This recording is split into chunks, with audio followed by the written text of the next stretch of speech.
Previously on 1 to the power 3. It shifted very quickly because I just went into prayer, somewhat like a tantrum. I was, give me my daughter back. I felt God just say, whose daughter? Mm. And it was like I felt this rush of love. Sure. And I knew that meant he had her. We've just listened to Brad and Kylie's story of what do we do when children walk away. We've witnessed their youngest daughter, 13 years old, face a trauma of losing her friend through suicide and the impact that it had on her life, just down a path of drugs and destroying her life. Here we have two parents that cannot explain trying to love a little girl through this process and having to work out in their lives how to overcome this trauma. And you could see through the process, they had to uncover what was sitting at the bottom of their hearts, what they had to work through. They had to, number one, surrender to the Lord, each their own struggles, the struggle with their daughter, and also surrender that He is in control. The next step was to lay down the fight between themselves, that contention, the arguments, and then join in unity. Stop the blaming and find a way to work together. And that unity produced something that was so beautiful. It brought about a peace that they unlocked through prayer. So the encouragement we take from that story is that no matter how dark the situation can be when we're dealing with our children, the most powerful union on earth is when a husband and a wife, a mother and a father join together in unity and in prayer, turn the brokenness of that situation into something beautiful. And that's the tagline of 1 to the power 3, turning something broken into something so beautiful. So as we step into this next episode, we begin to see how this journey, this hardship, this adversity begins to turn into something beautiful. Join me as we listen to Brad and Kylie as they share key nuggets with us on how the journey turns into something so beautiful. And yes, a family is reunited. We see the prodigal daughter coming home.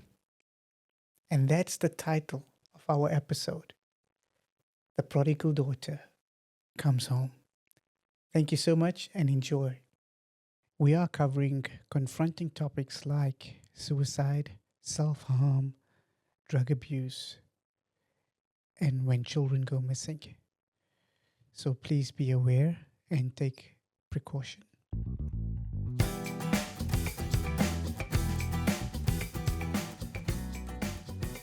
When you're squeezed in pressure,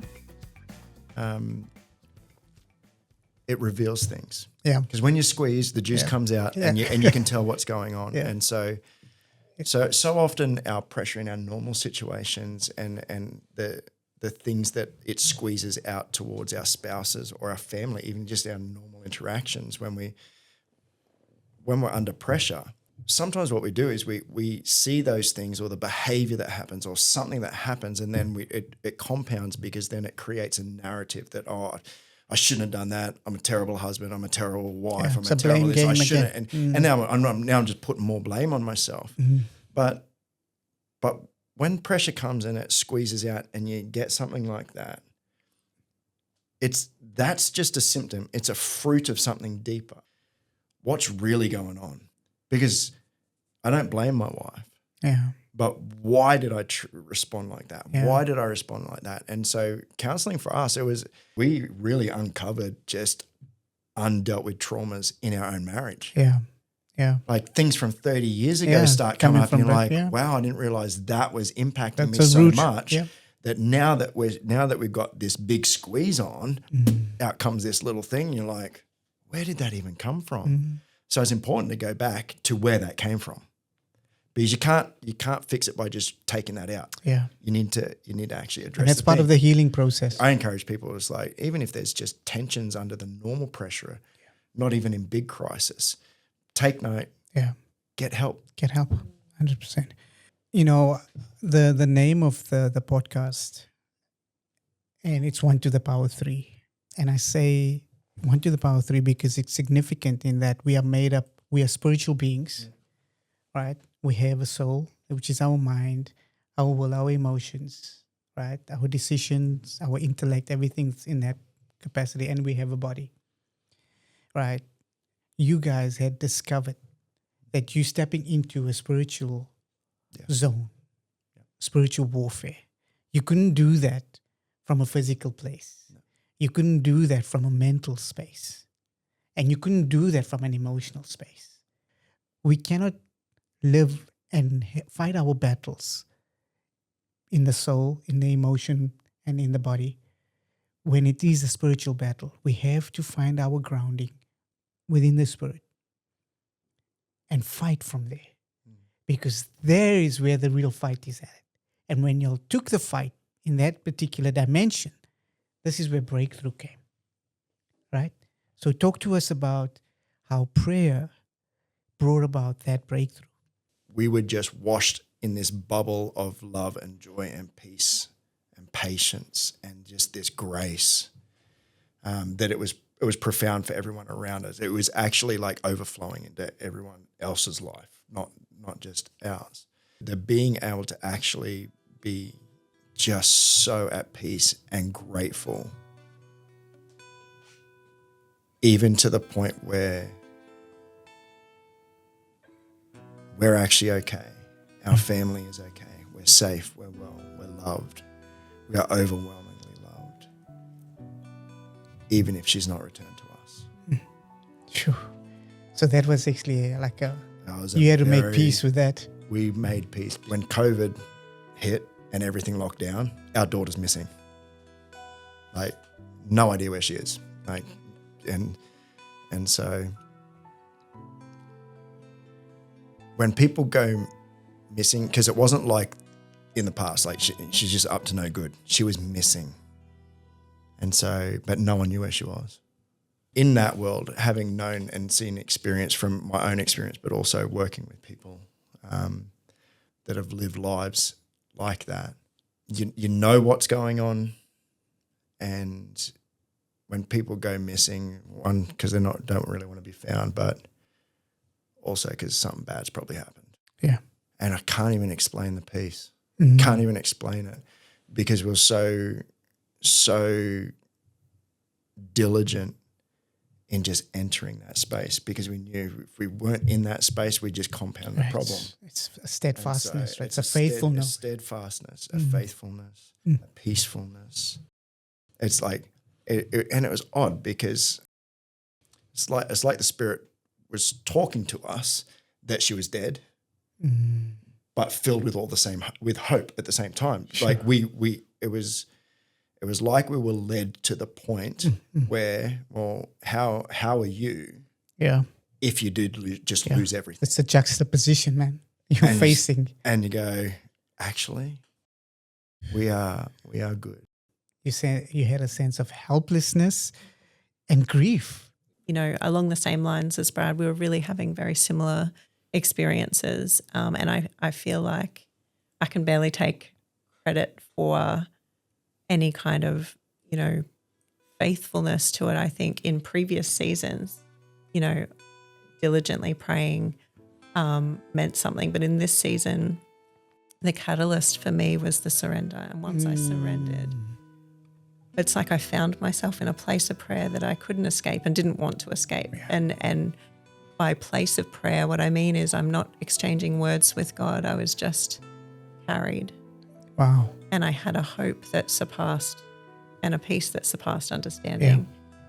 Yeah. And yeah, just like Brad, I felt okay. She was never coming home. The strangest thing is we were experiencing peace, yet still going through grief. And it's just that the peace and joy were our primary position, and secondary was the grief and sadness. Yeah. Yeah. Often I think we're, in prayer, we're suffering from grief and sorrow and trying to reach a place of peace and joy. But this was like we were swept up in, and I think the surrender was the catalyst. Kylie, you make mention of surrender being the catalyst. To our friends, what's the catalyst for this transformation in your situation? For Brad and for Kylie, it was a surrender. Because in Philippians 4, it says, be anxious for nothing, but in all things through prayer and supplication, make your request known to God. With thanksgiving. Yeah. And it doesn't say, and it'll all be fixed, and here's the answer to your prayer. It says the peace of God that surpasses understanding will guard your heart. And so right early in it, because it's stressful, like someone hurting so bad right in front of you and you feel so powerless to do it, but you know that it's going to be okay, but you're still just caught in this stress. We learnt early that we weren't after an answer. Our pursuit had to be peace because that was evidence of actual prayer. But the principle is, and we can find those principles in mindfulness, in being able to, the self-care type of things, is that there's this power in peace. Yeah. That when you can find yourself in peace in the middle of chaos, it radically transforms you. It radically transforms people around you. And it's unfathomable. So you, the protector, became the protected. Because peace was your guardian. Exactly. It guarded your heart and your mind and your emotions. Yep. And that was the key. I had this overwhelming peace right when my daughter was missing, right when I shouldn't have. And I had this supernatural peace. And I just even started to say to God, should I feel guilty about this kind of level of peace that I'm operating in? Because as a good mother, shouldn't I be freaking out? And, it was through thoughts like this that God just started to actually rewire so much of what we're sort of, how we think and what we're taught is normal and not normal. Yeah. But what good could I have done anyway? I remember a teaching that Jesus shared with, he says, who by worrying can add a single day to your life. Worrying is not going to get us anywhere, friends. The more we worry, the more uneasy and anxious we're going to actually be. So let that surrender be the catalyst. Surrender the worry. 3-year journey. Yeah. 3 years of pain, of heartache, but you found peace. Yeah. What was pivotal to the overcoming? I think for me is, I mentioned before, just it's beautiful to have dreams for your children's lives. And I wouldn't say don't do that. Just hold loosely and know that your children are going to go through things. But sometimes what looks to us on the outside like it's over can actually just be the beginning of something really beautiful and the journey for our whole family. What looked like absolute breaking was in fact her making. It was something that took her from, like I said, she was always a sweet-natured, beautiful, compassionate and passionate girl. But she had these traits of, doing what everyone else wanted and people-pleasing. And that would have not been a life of freedom for her. So this season that she went through, even though it was so long and heartbreaking and traumatic, it was a season that actually, it was a rebirth. She came out of it as that's beautiful. The best version of herself, the free version of herself. I think if we can use the analogy of a diamond in the rough, right? It's surrounded by the rock and created under pressure. It's under pressure that the diamond gets released, and it's a diamond that creates the diamond. Yeah. You mentioned community was also really pivotal. Yeah, absolutely. For me, I've always my goal, I'm not someone who has loads of friends. I've always quality over quantity, and always tried to aim to have sort of 3 to 4 people in my life that know everything about me. And I did in that season 2 main friends who held me up when I couldn't hold myself up, and women who I could tell the worst things about myself and there would never be judgment. Wow, that's another just powerful lesson that we can learn. It's who do you have in your network, in your support network? You don't need a lot. You just need 2 or 3 really strong people that understand you, that get you, that you can be your authentic self with. Part of the recovery and the overcoming is having people around you that's going to support you from a non-judgmental perspective. Brad, you mentioned about healthy boundaries and consistency. Like Kylie said, people would see what was going on and they'd just be like, wow. And it became a bit of a testimony of how we loved our daughter through. But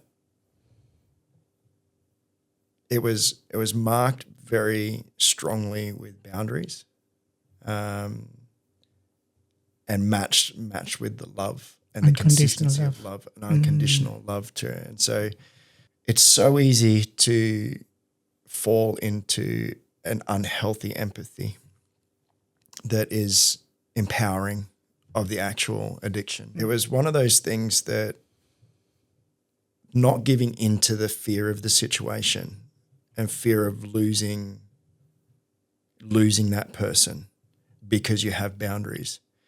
Because the truth is, if you operate out of that fear, you lose that person anyway, because you lose them to the addiction, you lose them to the drug, you lose them to that thing. And so the healthy boundaries were just down to the basics. Get a phone call in the middle of the day. Dad, can you flick me $20 so I can get some lunch? I came from addiction. I know that's not for lunch. Like, no, where are you? I'll bring you a sandwich. Like, so the boundary was we're never empowering it, even though the system was telling us to just let her do it at home. Like, not a chance, because we're not cementing this in her world. The consistency also is letting your love for your child speak louder than the fear. We'd speak life. We wouldn't address behavior. We wouldn't address the addiction. We wouldn't address it. We would address, you know what, it's going to be okay because you're an amazing, strong, tenacious person. God created you so filled with empathy. It's no wonder that this is hurting you so much. It's like, and so we were constantly just and consistent. And so we were constantly fighting the lies that were coming into our own mind and that sort of thing. And so it's like there's boundaries and consistency. We're on both parts of like we're consistent in the boundaries. So no, you're not even smoking. We don't smoke cigarettes in this house. Like we don't. So it's like, and it's like, I'm sorry, you can't do it here. Yeah. And so she's like, well, I'll just have to go over there and do it. And I was like, right, well, you just can't do it here. Just know you're always, and it was always, just know this is your home. You're always welcome here. You're always welcome here. You're always welcome here. But she knew that the stuff could, which this is the sucky thing in the surrender and all this sort of thing, holding boundaries and consistency. The result, if we only look in the immediate sense, was she went missing. Yeah. But we had to be prepared to just follow and be obedient to loving her, not empowering her to destruction. Yeah. So the consistency part it's the most challenging thing, especially in that context. You had a value system, a core belief system within the home, but that didn't become your tool for judgment. No. It actually became your tool for unconditional love. Yeah. It's like you welcome home. This is what we believe. This is the core value system. This is your brothers and sisters. This is what they believe. This is what they're living out. So you come back home. We love you, but you're going to have to surrender and submit to that. Yeah. And she had to find that. She comes back home. It's another journey at home. And she's still recovering. Okay. So talk to us about now just coming out of that, now where she's rebuilding her life. Yeah, so I guess it was a year of, her going downhill. And then there was a point where she was missing for 3.5 months, and she was found and brought back to us. And it, I believe, must have just been perfect timing because she was really ready to come home. She'd missed us. There was, I remember that day. I'll never forget that day. It was like she was raised from the dead, honestly. We got her back from the dead. And we all just cried so much that day. But obviously, although she'd gone from not wanting to be there to wanting to be there, she still had these addictions that were pulling her away, and she knew she couldn't do them at home.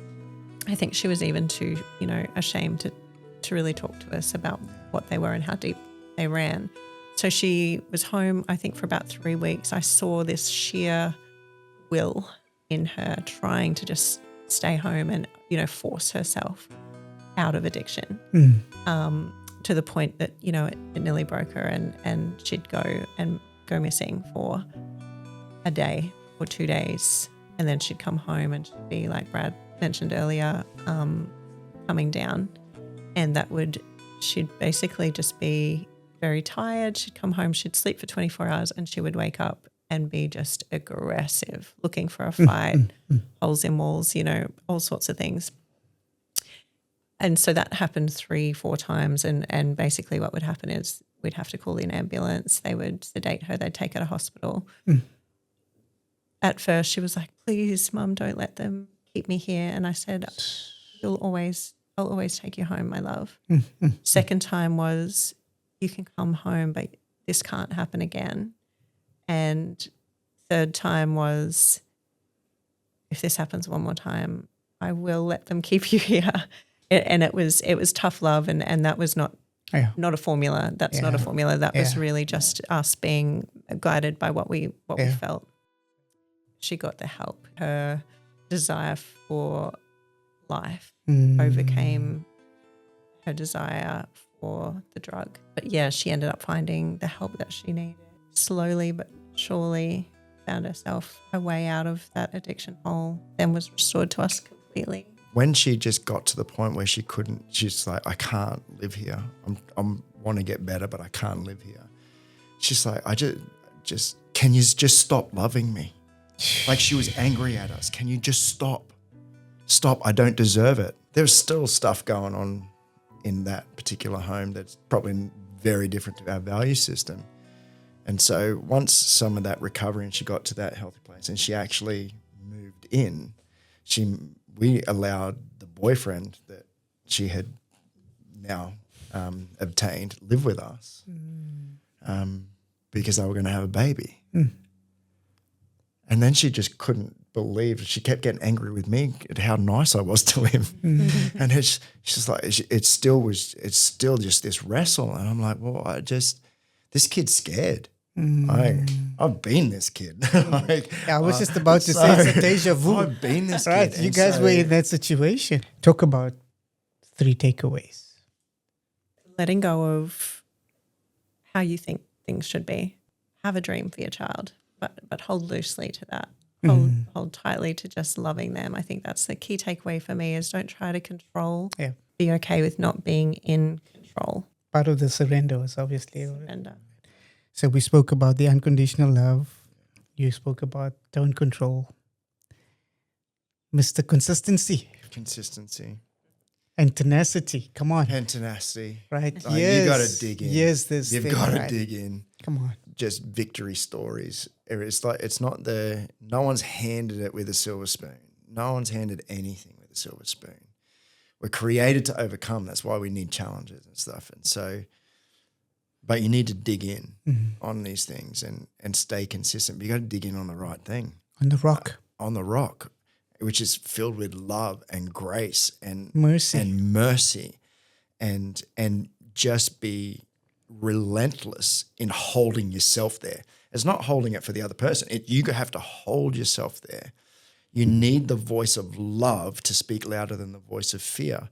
So much of our expectation of our children is fear-based. Most of our fear is how we would be viewed. Yeah. Yeah. because of our child.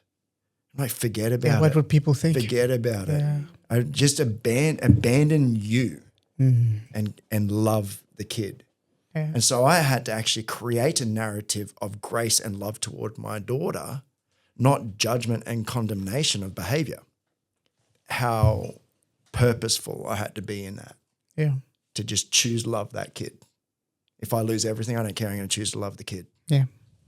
So 2025, here we are. What's the current status with your daughter, and what does the future hold?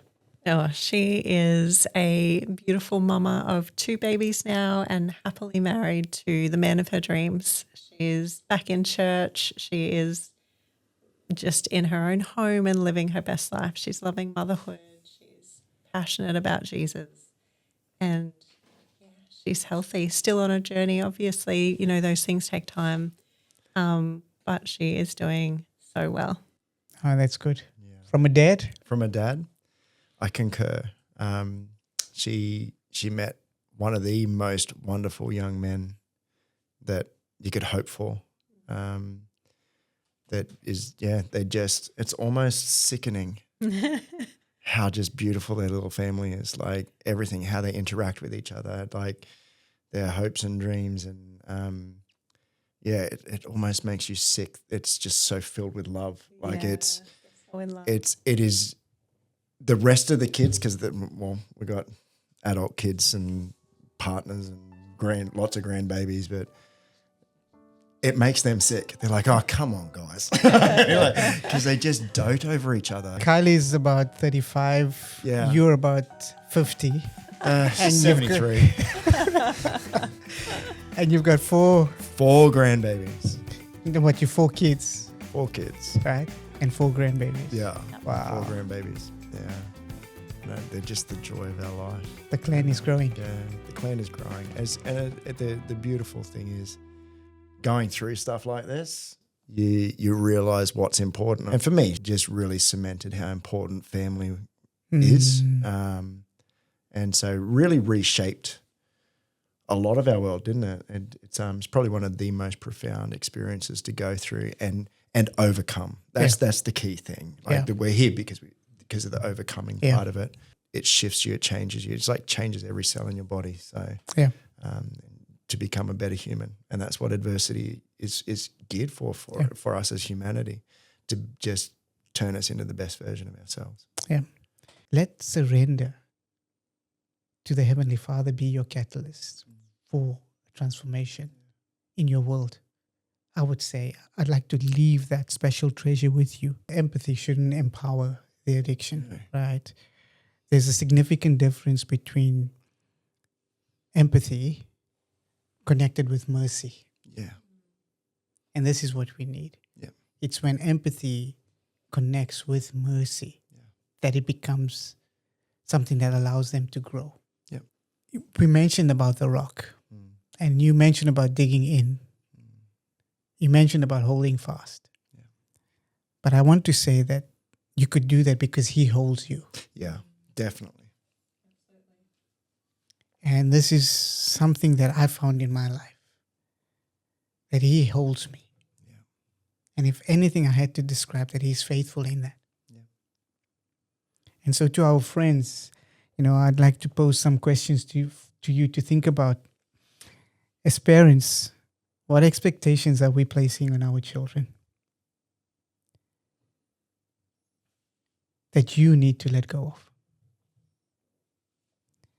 And according to Brad, look at the treasure. What's the treasure in your children or your child that you're not recognizing? And speak to that treasure. Thank you so much, Kylie. Thank you. It's been absolutely a pleasure. Brad, thank you so much. Quite welcome. To our friends, thank you for joining us. I pray that you learn some of these valuable lessons and that you take some nuggets and it will help you. Please feel free to share your comments, your feedback, your input. What did you learn?